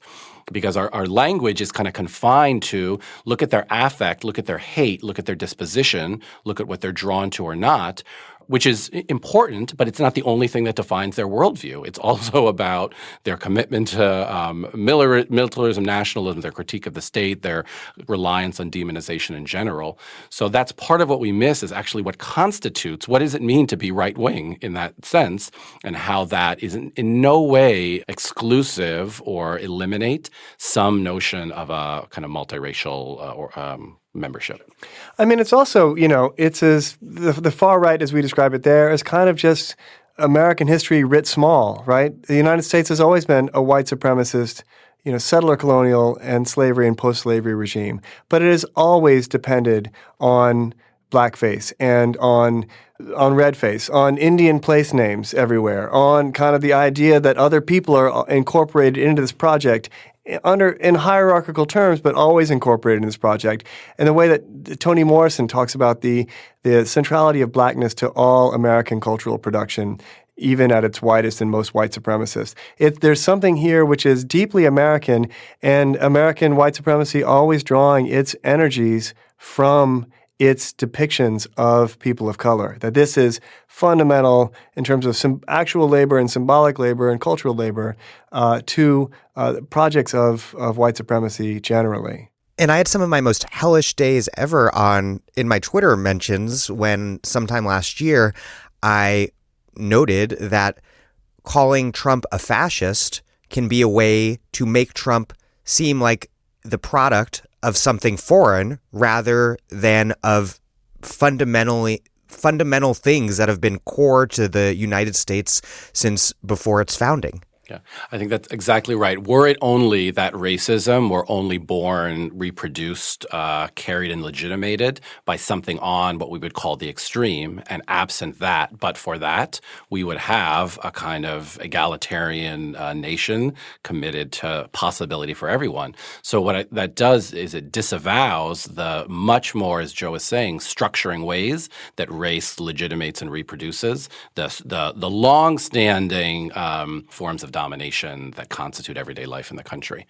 And I think you can see by comparison, if you look at far-right movements in Sweden, in Austria, in Hungary, throughout Northern and Central Europe and Western Europe as well, these far-right formations are premised on kind of racial eliminationism, on the idea that Muslims have to go, the idea that non-white people have no place in Europe, the idea that these are countries and cultures rooted historically in white DNA. I mean, this is what you get always in these European far-right parties, and it actually, by contrast, the U.S. because their xenophobia is a xenophobia of the post-colonial metropole, whereas ours is dealing with the contradictions of settler colonialism. That's exactly right. Settler colonialism and slavery. Your book ends with a really interesting analysis of the 2016 right-wing militia occupation of the Malheur Wildlife Refuge in Oregon, led by the Bundy family. And there's a lot in your analysis, but to start, you note the key role played by the mystification and normalization of settler colonial violence, something that is far from unique to the right. It's foundational to the entire country. But in the case of these right-wing protesters, or militants, we might call them, you argue that it's precisely that allowed for them to position themselves as self-sufficient rural people who had gained rights to their property through, as Locke would put it, mixing their labor with nature. And then to see this dynamic, and then to see their predicament as the result of this dynamic having been upset by federal government encroachment on Western land. And obviously this mythology facilitates anti-Indigenous violence and dispossession and always has. But you write that it also poses a problem for rural white people because it mystifies the roots of their own condition, because the conditions have gotten really hard for rural white people. And the mystification causes them to see the federal government's control of land as the reason why, when in fact, of course, federal control over land was the thing that powered Western expansion in the first place. And then what's more, in Harney County, Oregon, where the reserve is, nearly half of all employment is in the public sector. So just this general question about your argument, how is it that, quote, the more people in rural Oregon are abandoned by the state, the greater the possibility for anti-statist sentiment to grow? Explain this and how it's rooted in longstanding dominant ideologies of independence and dependency that are tied to the very foundation of this country. Thinking about the conditions first that led to the occupation for a moment is important, or the immediate kind of impetus, which is a farmer in eastern Oregon who had been given a mandatory minimum sentence because of this conviction about setting these controlled burns on his property. And it was a conflict with the Bureau of Land Management there. Regardless of that outcome, the fire spread to BLM land, right? That's right, and that's partly what legitimated it. They'd actually served part of the sentence, were released, and thought they were going to, and then were required actually to serve again. So we have to take that seriously, because what they're actually, the impetus for it is a mandatory minimum sentence that's the hallmark of mass incarceration. And that comes from the Anti-Terrorism and Effective Death Penalty Act of 1996, this draconian mass incarceration, war on terror, early proto-war on terror law signed by Bill Clinton. That's right. And that it's, Obama administration prosecutors that are demanding the full weight of that law be applied to this family, to this father and son. Second, the conditions we point out, both in Harney County but also southern Oregon, in which the local economy has been so eviscerated. Basic public services, libraries, 911 service, basic responses to emergency have withered to almost be non-existent. So these are parts of the conditions to which that actually legitimate the Bundys first coming to try to defend the family and then announcing we're going to seize this wildlife refuge, it's a bird refuge, as this kind of symbolic retaking of the land so that we can generate new possibilities from ourselves from these producerist and colonial relationships. The Burns Paiute tribe had said, look, we also have a longstanding critique of what the federal government has done to our lands. And if you want to talk about the role of land in life and statism, we'll have a conversation about that. And their actually inability to hear that, to think about what prior regimes of colonialism and land theft have to also do with the intense precarity of small towns in Oregon is key, because instead of those possibilities and listening to those communities and groups that have had the long-standing experience with these uneven relationships with the state and the land, they instead kind of only thing in their political repertoire is to symbolically reperform a claiming of the land, even though obviously there's no connection between the occupation of a bird refuge and any potential for the revitalization of these communities. Yeah, and on the other side of it, liberals tended to mock the Malheur takeover and, calling them... It infuriated me at the time. Calling them Al-Qaeda or Jihadism or whatever else. Or vanilla ISIS. Yes, yeah. As a way of completely delegitimizing. You think of Portland and Multnomah County, where Portland is, is an incredibly wealthy area, and there's lots and lots of money and wealth in Portland, and there's lots of, and that is money that's not redistributed throughout the state. There are really right-wing tax laws built into the Constitution now since the 1990s, which makes it difficult to redistribute wealth throughout Oregon.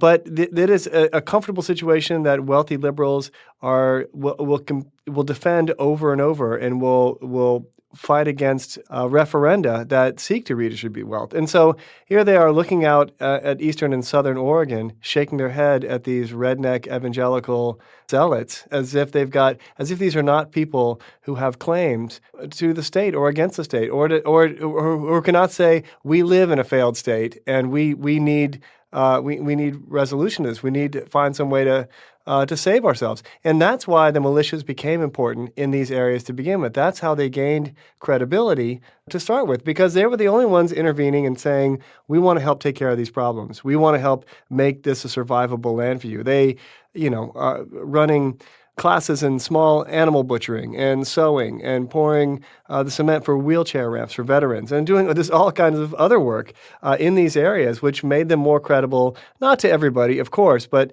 to make them actually a more legitimized political and military force in some of these areas of Oregon.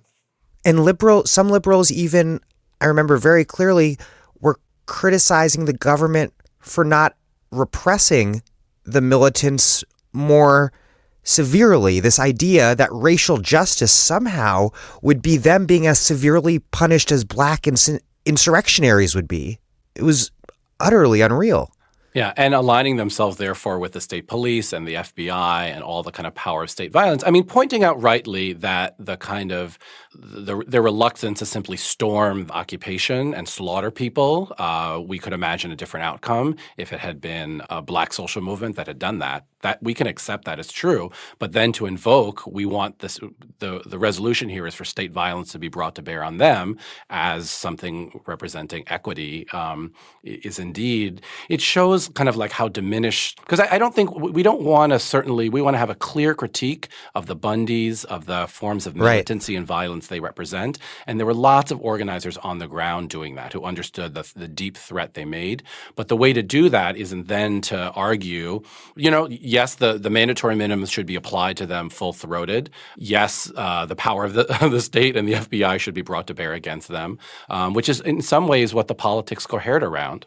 Yeah, I mean, because obviously, like, it is important to point out the racial disparity seemingly evident from the response, and obviously to oppose the right-wing politics and the massive mystification and obfuscation of reality that it rests upon.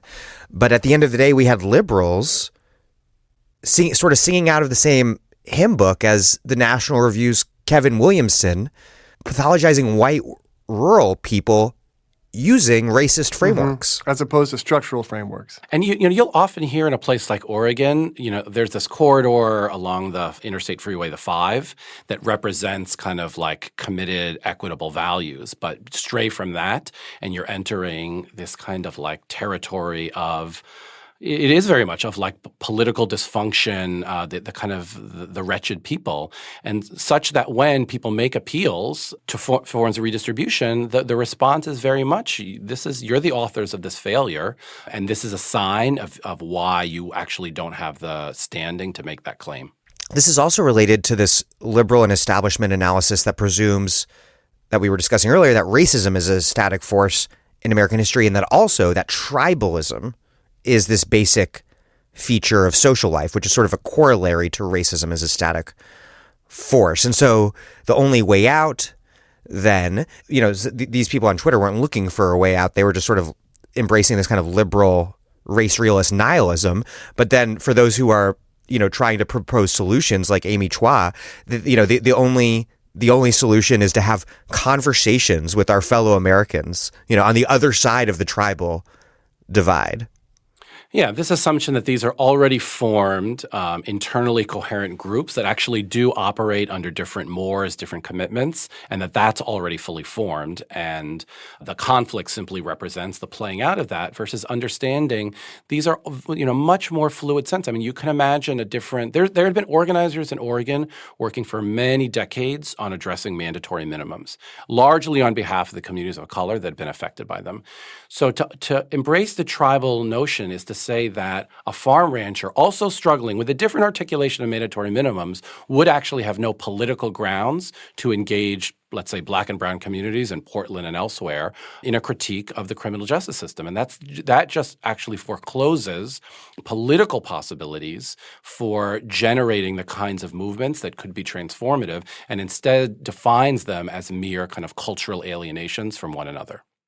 And an irony here is that many liberals believe in racism's promise, that racism works as advertised, that, as you write, quote, whiteness is a magic amulet that protects everyone who identifies as white from the ravages of economic predation and state violence, which ultimately, quote, will narrow the social and political base that might resist conditions. It's like an anti-solidarity politics, not actually an anti-racist politics. It's kind of a racist politics.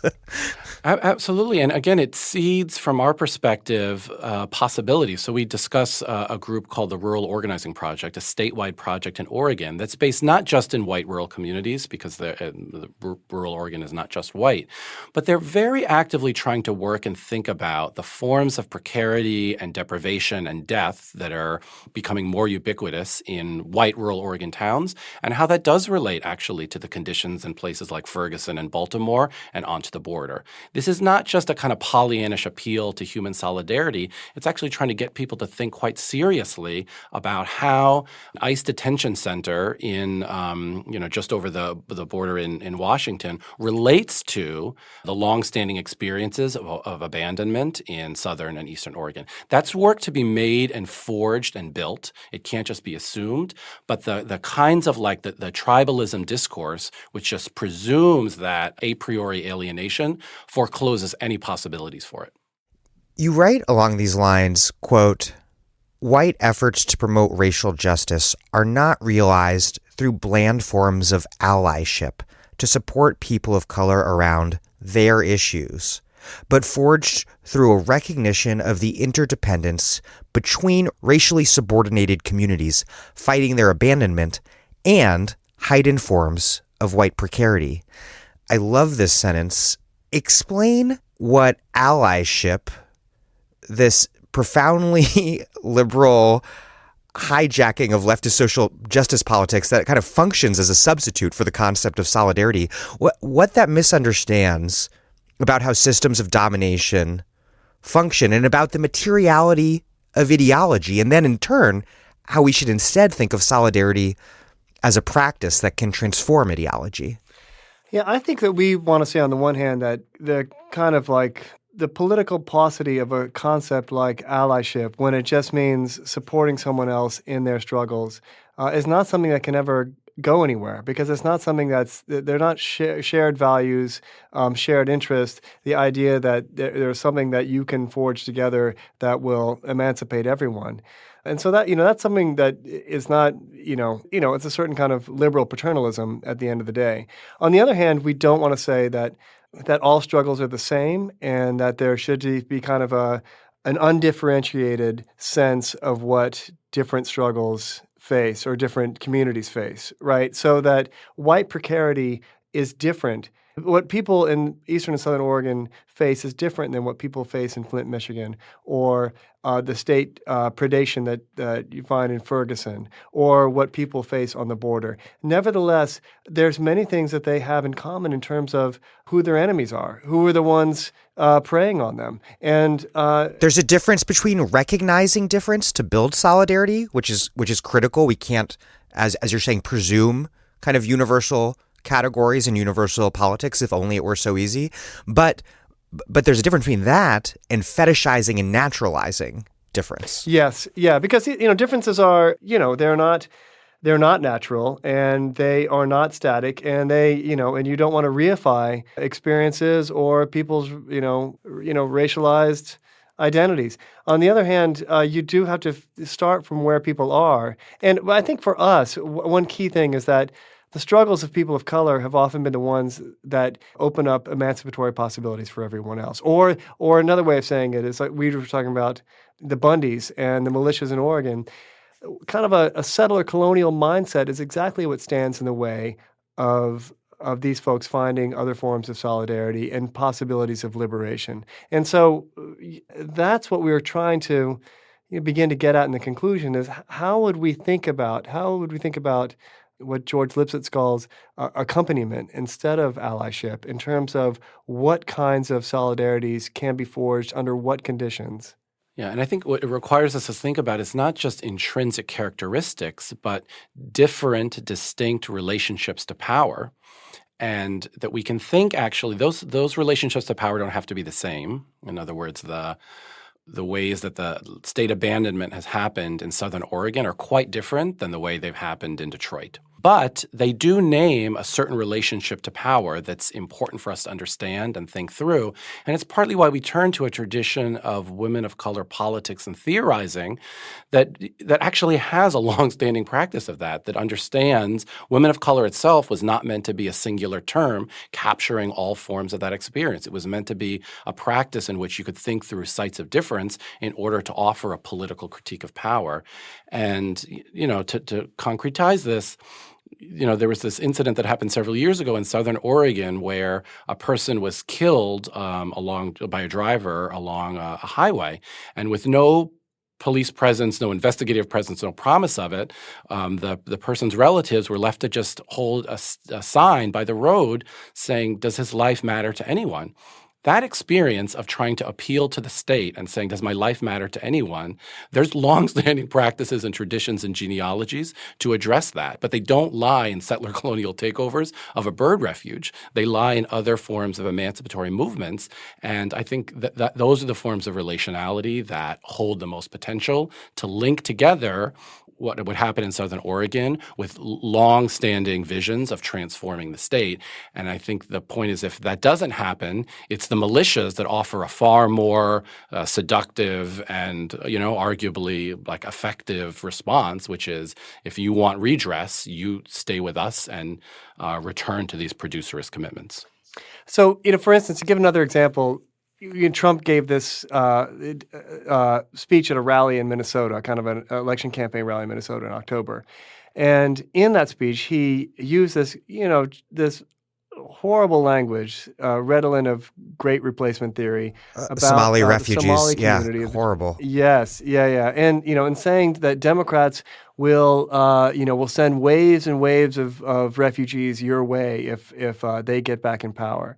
And so there's the liberal response to that speech was, oh my God, that was so racist and nativist, and what a terrible way to deal with the Somalis who have been upstanding citizens and good neighbors in the Twin Cities.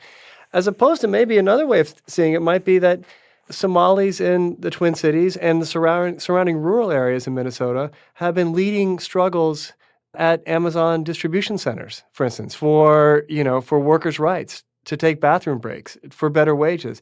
They've been leading fights at turkey processing plants or chicken farms in these outlying areas, in ways pushing with militant labor tactics in a way that actually white people in that Trump rally might find something that they could be liberated through by taking the experiences of their fellow Somali workers and their radicalisms and their refusals as something to be emulated. This is how the left can break out of this twisted dynamic between the liberal immigration framework that represents immigrants either as the victimized refugee or the noble super citizen hard worker that's tied in. That's, as Bonnie Honig, the political philosopher, argues, tied in fundamentally to the demonization of the immigrant other. The left can break out of that by talking about the immigrant worker as core to the multiracial working class. Yes, outside of a producerist framework. Yes. Well, that's the trick. But that's the trick. But that's an important one, is to say that it's not just as being virtuous citizens and hard workers, but as, but through traditions of radicalism and refusal as well. So in terms of this possibility, my last question, in terms of this possibility of building some kind of real solidarity between the rural white communities like the one we've been discussing in Oregon and struggles historically led by working class people of color, there is a possibility, and you point to elucidate the existence of this possibility. You point to an incident that people would definitely describe as problematic, and that certainly was problematic for all of the obvious reasons, but it was also something more complex was going on. It was after a man involved in the occupation, Lavoy Finicum, was shot dead by police. There were these protests in rural Oregon where white people chanted, "Hands up, don't shoot."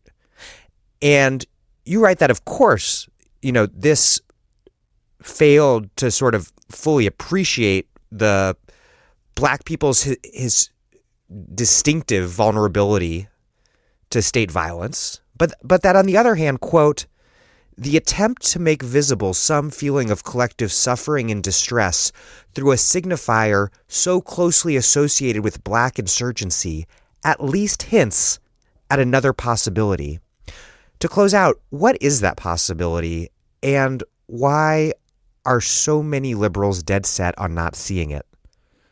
What your question is gesturing towards asking us to do two things that seem contradictory, which is, on the one hand, attending to the very specific histories of these violences and these experiences of subordination. Because we're constrained by this concept that unless we can name it as the same, we don't have a basis for solidarity and action. We have to eliminate and evacuate difference. Part of what we're arguing is this requires us to have a much more complex understanding of how power works. Of course, capitalism, neoliberalism, these regimes differentiate people.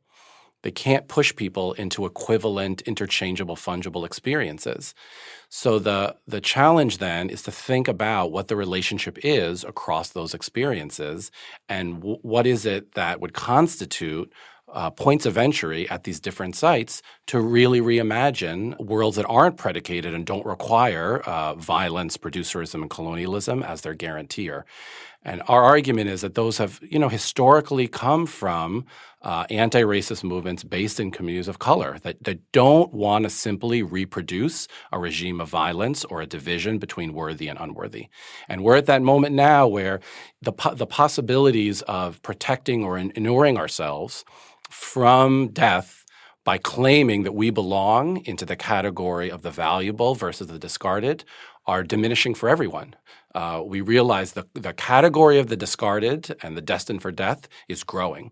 And so if we're trying to figure out a politics to respond to that doesn't reproduce it, it comes from Black freedom struggles, anti-colonial struggles, which say we actually don't want to be incorporated into the system that consistently reproduces these divisions. And I think that's partly what, this moment might open up. Yeah, and finally, a point that we make at the end of the book is that our emancipation requires us to be newly flexible in our associations and to see things with new eyes and to ask new questions given the kind of changed ground that we're on.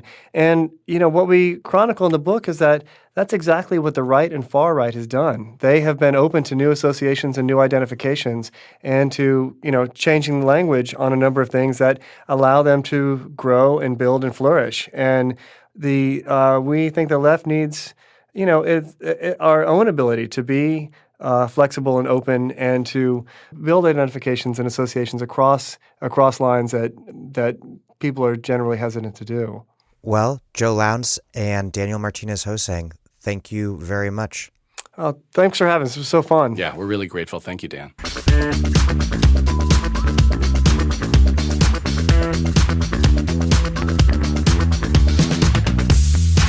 Daniel Martinez HoSang and Joe Lowndes are the authors of Producers, Parasites, Patriots, Race and the New Right-Wing Politics of Precarity. Thank you for listening to The Dig from Jacobin Magazine. As Marx once said, after commenting on the bourgeois nursery tale about the foundation of capitalist wealth, that in times long gone by, there were two sorts of people. One, the diligent, intelligent, and above all frugal elite.